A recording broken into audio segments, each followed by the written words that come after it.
Good morning. I'm Dr. Velasquez, Health Officer for Spokane County. Thank you for joining us today.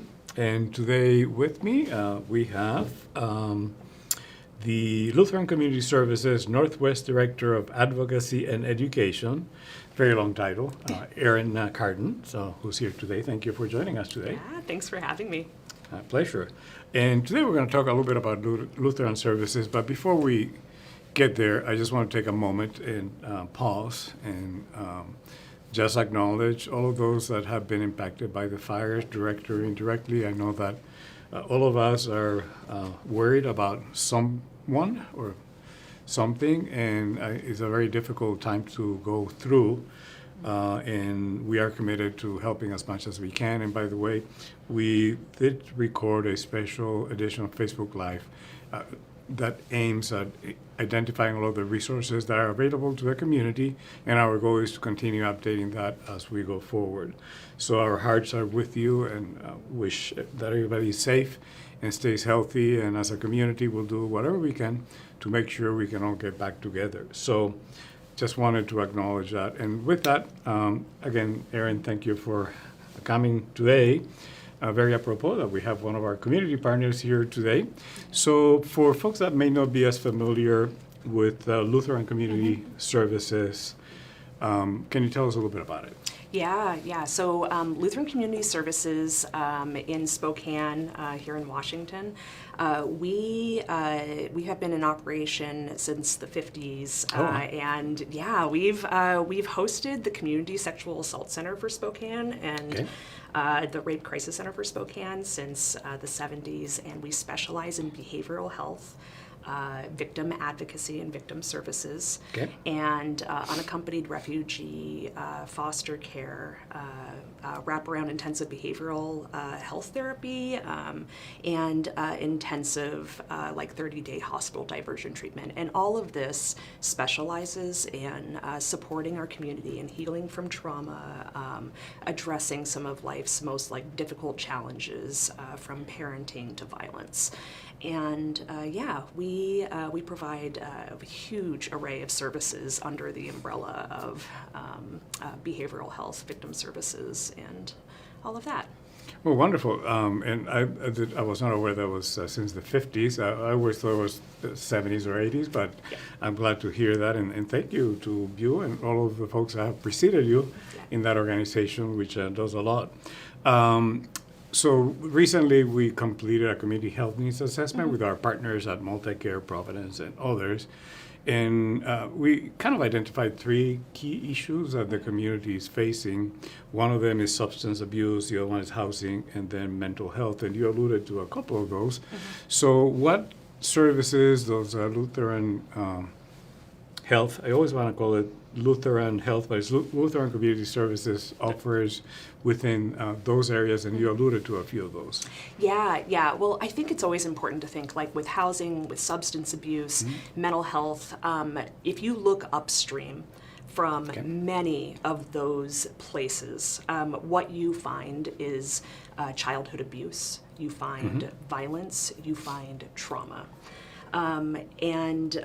We have an important role of intervening early to prevent a lot of that destabilizing kind of impact that you see from trauma down the road. So if a child experiences sexual abuse, discloses to their parents, they might take them to the emergency room. Right. They might get them help, and there's a whole host of things that could happen from this point. A victim advocate from our organization. We'll meet them at the hospital, we'll support them through their different options with reporting, with stabilizing, with getting safe, and then ultimately getting healing.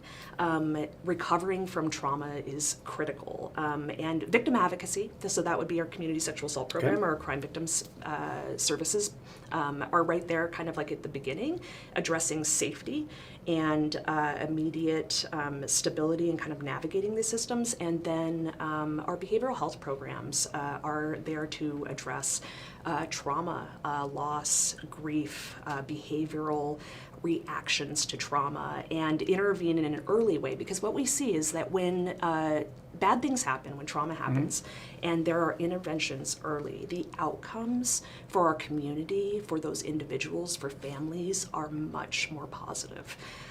So I would say that we have a very important role in preventing in the first place a lot of those destabilizing pieces that we talk about from community health priorities. It's not to say that we don't provide immediate assistance in navigating housing options safely, and we provide behavioral health therapy for adults, children, for all kinds of reasons, not just as trauma recovery. So yeah, we have immediate openings for children right now in our behavioral health program, and we have our victim services program, which operates a 24-hour helpline, and we can help survivors and people in our community navigate very difficult situations like homelessness and mental health and substance use disorders. Couple of items you mentioned, like upstream, which is always, not only upstream but also prevention, and like whole person care. It's not just about the episode; it's about the total. And I know that we were not going to talk about specifically wildfires. We didn't know when we set this up that this terrible tragedy will happen in the community. But anything you want to share within that context that may be useful now that a lot of people may be thinking about where do I go next? What do I do, and who can help me? Yeah. Our community is experiencing a profound trauma collectively right now. With the recent news that arson was the cause of when the suspect being arrested related to these fires, this means that we have a community. I mean, you think about it, practically 1 in 5 people have been displaced. Every single person in this community has been impacted and has felt the trauma, that knows somebody that is experiencing this trauma, and they're all crime victims. So you have, when you experience, we're hearing reports of people that have fled the fires themselves, like children that were in cars that have, taken in this really traumatic imagery, and then of course displacement itself, and possibly losing home and pets and all the stability that comes from having a home. And there's a lot of people in our community right now that have experienced this trauma and are just surviving it. So we're getting by moment to moment to moment. And in the long term, it's critical that we get supports to folks that are having impact from that trauma, that they've seen. We have young people that have experienced traumatically leaving a fire like that.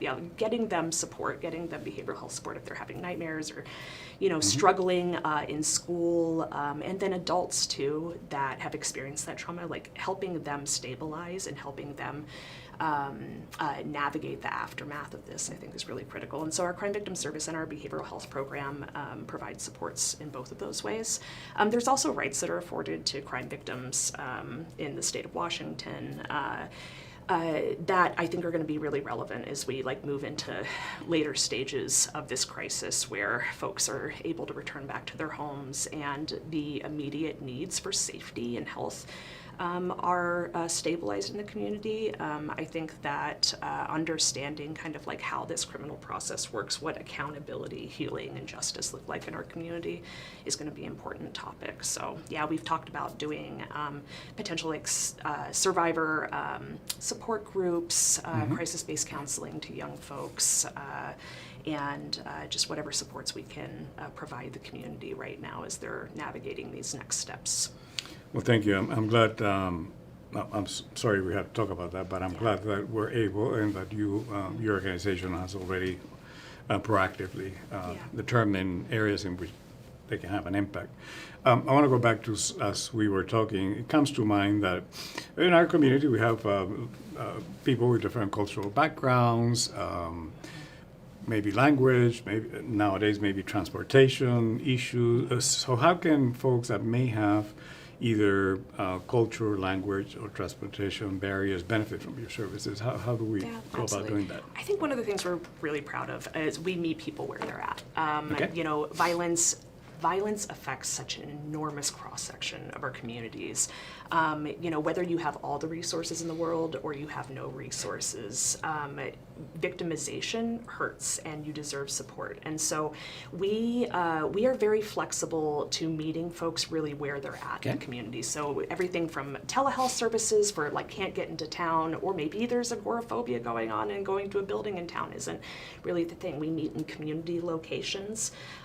We have wraparound intensive services, so WISE teams that work in a team to go into families' homes and work with an entire family unit. We work with a huge, like everybody that works in our office, all 80 employees, like we're all here from the community. So we have folks from all kinds of different backgrounds that speak multiple languages that, it's just like have that same lived experience sometimes too. So yeah, we're just really about like meeting folks wherever they're at, wherever it's going to be best for them or easiest for them to access services. And then if we don't have somebody that speaks a language, for instance, somebody that like is needing assistance, we are very familiar and work closely with translators and both over phone, video, and in person through navigating everything from legal processes to behavioral health counseling it takes. Yeah. So basically, it sounds like you've removed all barriers to access to the best of your ability as an organization. Best of our ability, and we're always adapting. We're always being flexible with that and trying to assess community need and meet it. Well, I've asked you a lot about what are you doing, not you personally in the organization, but what is the organization doing for the community? So I'm going to reverse that question a little bit. Yeah. So what can we as community members do, can do to actually help the mission of Lutheran Community Services? What can we do? Yeah, I think about that mission, it's health, justice, and hope, right? Okay. And right now, especially relevant in our community, is the trauma that people are experiencing. I think that one thing that absolutely everybody can do is start by believing. If somebody tells you that they have been harmed, that they are frightened, that they have experienced trauma, believe them. Okay. Believe them, do not judge, and start from that place of caring and empathy. And then second, especially in our community sexual assault program, we have about 8 full-time victim advocates at this moment and 20 volunteers, and we desperately need volunteers because they respond to our 24-hour hotline, 24-hour response to 6 area hospitals to provide medical accompaniment during sexual examinations or sexual assault examinations, and that is an enormous amount of work on top of all the court outreach, protection order dockets, systems navigation, and just basic crisis counseling that our sexual assault center provides. So volunteers are everything. If you are called to be a victim advocate, you want to learn more, we provide free training, and it's a group of really, really special people, so we love volunteers. And last, if you feel called, we are always in need of flexible dollars for donations, for spending for emergency financial assistance for clients.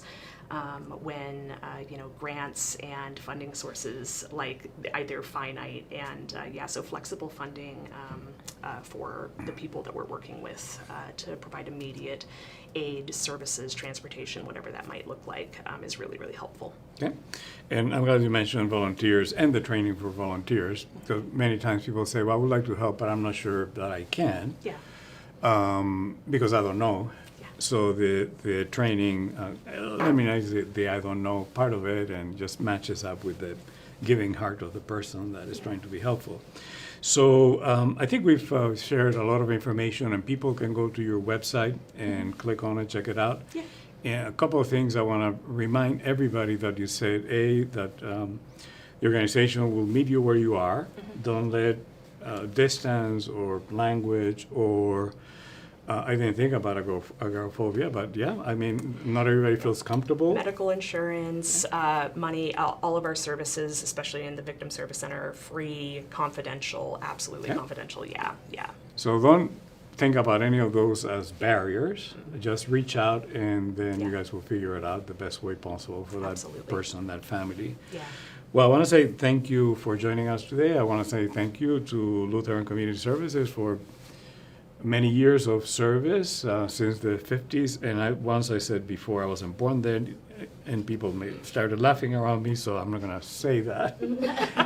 But it is a long time, and I know the organization has been around for many, many, many years doing wonderful things, and we do appreciate that. So any last thoughts for the community as we depart today? Yeah. Just as we're starting to come together and resources are becoming more commonly available or identified, and resource centers are being set up for folks that are displaced, we're going to try to have victim advocates available wherever those might be, and resources so folks can get connected with supports related to recovering from really traumatic, violent crime like this. Okay. Well, I appreciate that, and that's good information to have, because I do know we have some very structures for the response, so it's good to have folks connected to those. So I want to say thank you again to Erin, thank you to Lutheran Community Services. I want to say thank you to everyone that joined us today. And as we depart, I'm very encouraged by what I see in the community. We're all coming together to do whatever we can to help those that have been impacted. We still don't know what the full impact is, but I am very confident that we in Spokane will do what we do best, which is come together and help each other, take care of each other. So if you know someone that has been impacted by the fires, check on them, lend a hand. Sometimes people just need someone to listen to them. So let's be good neighbors and take care of everyone around us. So with that, I'm going to say thank you for joining us today. Thank you again to Erin. Stay safe, stay well, and we will see you again next week. Thank you.